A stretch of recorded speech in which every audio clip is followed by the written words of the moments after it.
Israel फिलिस्तीन के मसले ने एक नया मोड़ लिया। वो नया मोड़ यह है कि कई सारे देश कल से इसराइल की निंदा कर रहे हैं, कल से इसराइल को रोकने को कह रहे हैं, इसराइल को रोकने के लिए सबसे आह्वान कर रहे हैं। और इसराइल की निंदा इस स्तर की शायद पहले इसराइल ने नहीं सुनी होगी, ना ही उसने कल्पना की होगी। ऐसा क्या कर दिया इसराइल ने जिसके बाद से ये कई सारे देश बेदार हुए हैं। बेदार होना मतलब नींद से जागे हैं, और ये नींद से जाग के इसराइल की निंदा कर रहे हैं। तो इसकी वजह क्या है आप भी सोच रहे होंगे। वजह बड़ी महत्वपूर्ण है, क्योंकि इसराइल गाजा में जो नरसंहार कर रहा है शायद उससे इतना फर्क नहीं पड़ता कई सारे देशों को, लेकिन अब यूनाइटेड नेशन के पीस कीपर्स, यूनाइटेड नेशंस के पीस कीपर्स जो कहलाते हैं, जिनको क्या कहें कि एक तरह से जो पीस को रखने वाले वहाँ पर जो एक शांति है, शांति के रक्षक कह लीजिए, उन तमाम चीज़ों पे जो लोग काम करते हैं यूनाइटेड नेशंस की तरफ से, उनको निशाना बनाया है इसराइल ने। लेबनान में बेरूत पे हमला किया। इस बात की चर्चा नहीं हो रही कि 30 से ज़्यादा लोग वहाँ पर आम नागरिक मारे गए, लेकिन उसमें 2 से 4 लोग ऐसे थे यूनाइटेड नेशन के पीस कीपर्स थे, यूनाइटेड नेशंस के लिए काम करने वाले पीस कीपर्स, उनकी मौत हो गई।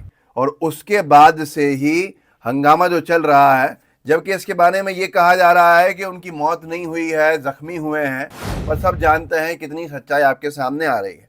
अल जजीरा इंग्लिश ने इसको लिखा है, a new Israeli attack has wounded United Nations peace keepers in southern Lebanon in the second such hit in as many days. का कहना है कि इजरायली फोर्सेस ने यूनाइटेड नेशन के पीस कीपर्स को दोबारा निशाना बनाया है पिछले कुछ दिनों में, जिसमें कुछ जख्मी हुए हैं। उसके बाद से ही हिंदुस्तान टाइम्स में जैसे छापा गया कि Israel Lebanon news live, Macron calls to halt arms exports to end Gaza Lebanon conflict. जो फ्रांस के राष्ट्र प्रमुख हैं मैक्रो, उन्होंने साफ तौर के ऊपर अब चेतावनी दी है कि इजराइल को जो हथियारों का सप्लाई है, जो हथियार दिए जा रहे हैं, उसके ऊपर, उसके एक्सपोर्ट पे अब रोक लगानी पड़ेगी ताकि गाजा लेबनान कन्फ्लिक्ट को हम रोक सकें। ऐसे ही अल जजीरा ने लिखा है कि इजरायली मीडिया जो रिपोर्ट कर रही है कि एक और हमला किया गया है इजरायली फोर्सेस की तरफ से यूनाइटेड नेशंस के पीस कीपिंग फोर्सेस के ऊपर, बॉर्डर जो लेबनान से मिलती है उस जगह पे, इजराइल लेबनान बॉर्डर के ऊपर। अब ये तमाम चीज़ें जो हैं ये बहुत ही ज़्यादा रिपल्शन लाने वाली चीज़ें हैं, और इसके बाद से ही इंटरनेशनल लॉ के जो वायलेशंस हैं उसके ऊपर बात उठने लगी है। और ये भी कहा जाने लगा है कि अब किसी भी हाल में ये सारी चीज़ें रुकनी चाहिए और एक सीज़ फायर होनी चाहिए। फ्रांस ने कहा है कि फ्रांस ने ये भी कहा है कि इजराइल का जो एम्बेसडर है फ्रांस में, उसको समन किया है फ्रांस की सरकार ने, और पूछताछ की है कि यूनाइटेड नेशन के पीस कीपर्स को कैसे निशाना बनाया गया। तो अब ये सारी की सारी चीज़ें हैं कि इसके बाद से ही हंगामा है कि 2 को ज़ख्मी कर दिया। मुझसे किसी ने कहा कि उन्होंने मार भी दिया, लेकिन अभी तक जितनी रिपोर्ट्स कंफर्म्ड हैं उनमें ये ज़ख्मी करने की ही बात चल रही है। अब ये सारी चीज़ों के बाद से ही एक बहुत सारी चीज़ों के ऊपर सवाल खड़े हो रहे हैं। 22 लोग बेरूत के अंदर मारे जा चुके हैं, उनका शायद कोई फ़र्क नहीं पड़ता, लेकिन उनके साथ 2 यूनाइटेड नेशन के पीस कीपर्स भी ज़ख्मी हुए हैं हमले के अंदर। वो एक बड़ा सवाल की तरह पे खड़ा हो गया। यहाँ तक कि जिनके बारे में नरेंद्र मोदी जी कई बार मीटिंग्स में उनकी जाते हैं, जो इटली की राष्ट्र प्रमुख हैं, उन्होंने भी निंदा की है और इसराइल को अक्यूज़ करा है कि वो वॉर क्राइम्स कर रहा है, जिस तरह से उसने यूनाइटेड नेशंस के पीस कीपर्स के ऊपर भी लेबनान में हमला किया है। ये कोई और नहीं कह रहा बल्कि इटली कह रहा है। और इटली वो देश है जहाँ के बारे में ये कहा जाता है कि आज की तारीख में वहाँ प्रो राइट विंग गवर्नमेंट चल रही है।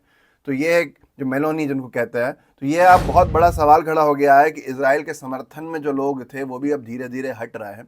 और फ़िलिस्तीन में क्या हो रहा है उसको लेकर भी मैं थोड़ा सा अपडेट करना चाहूँगा, लेकिन उससे पहले ये भी देख लीजिए कि स्पेन के जो प्रधानमंत्री हैं, ये एक ने लिखा भी है कि ब्रेकिंग, स्पेन के प्रधानमंत्री ने अंतर्राष्ट्रीय समुदाय से इसराइल को हथियार देने बंद करने का आह्वान किया। स्पेन ने भी खुल के कहा है वही बात जो फ्रांस ने कही है।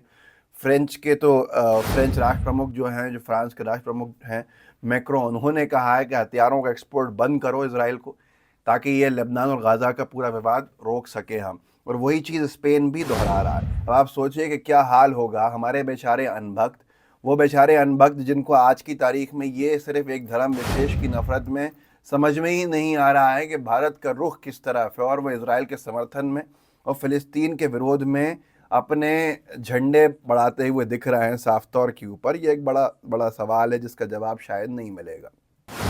ये तक लिखा है कि एक मेगाट्रॉन है कि ब्रेकिंग फ्रांस और Spain, after France now Spain, वही फ्रांस के बाद अब स्पेन ने भी ग्लोबल आर्म्स एम्बार्गो की अपील करी है इजराइल के खिलाफ। ग्लोबल आर्म्स एम्बार्गो का होता है कहीं से भी हथियार इजराइल की तरफ नहीं जाएं, इसके ऊपर एक सीधे तौर के ऊपर बैन लगे। तो ये एक अपने आप में बहुत सी चीज़ें हैं, बहुत से लोग बोल रहे हैं। ईरान के जो प्रेसिडेंट हैं उन्होंने भी बयान दिया है कि मैं इजराइल को कहना चाहूँगा कि वो रोके, और रोके अपने आप को बेगुनाह लोगों को मारने से। आवाम की जो बिल्डिंग्स हैं, जो आम नागरिकों के घर हैं, उनके ऊपर बॉम्ब करने से रोके जिनका कोई लेना देना नहीं है। ये सब वो इसलिए कर रहे हैं क्योंकि वो सपोर्टेड हैं यूनाइटेड स्टेट्स और ईयू की तरफ से। तो ये कई सारे अब एलिगेशन सामने आ रहे हैं जिसके बाद से बहुत ज़्यादा हंगामा है। चाइना ने भी कहा है कि ये गलत किया है जिस तरह से यूनाइटेड नेशन के पीस कीपर्स को हमला करा गया है, और सीधे तौर के ऊपर चाइना तक ने निंदा करी। बहुत से लोग जानना चाहते हैं कि इजराइल फ़िलिस्तीन में कर क्या रहा है। आपको मालूम होना चाहिए कि इजराइल फ़िलिस्तीन में अभी भी हमले कर रहा है। लेबनान के फ्रंट पर वो लड़ रहा है, वो एक अलग बात है, या उसका जो नरसंहार है वो जारी है। कल ही इजराइल ने अल जज़ीरा ने रिपोर्ट किया है कि लगभग 34 फ़िलिस्तीनी जो हैं वो मारे गए हैं, जो फ्रेश इजराइल के हमले हैं गाज़ा पट्टी में। और ये तमाम चीज़ें चल रही हैं जिसके ऊपर अभी भी कोई कुछ नहीं बोल रहा है। और बीबीसी ने तो ये भी लिखा है कि पिछले 24 घंटे में गाज़ा में 61 लोगों की मौत हुई है। ये हमास का जो हेल्थ मिनिस्ट्री है उसने इसको रिपोर्ट किया है। तो आप खुद समझ सकते हैं कि हालात क्या हैं, बद से बदतर हैं, लेकिन कोई कहने को तैयार नहीं है। सिर्फ गाज़ा के ही लोगों को नहीं मारा जा रहा है, बल्कि अब तो जो बीच में आए उसको मारा जा रहा है। यूनाइटेड नेशन की टीम्स के ऊपर इससे पहले भी हमले किए हैं इजराइल ने, अब भी हमले कर रहा है, लेकिन फिर भी हमारे अनभक्तों को समझ में नहीं आएगा। इस वीडियो को आगे ज़रूर बढ़ाइएगा, लोगों को जागरूक ज़रूर कीजिएगा। जय हिंद, जय भारत। द लाइव टीवी, सच सबसे आगे।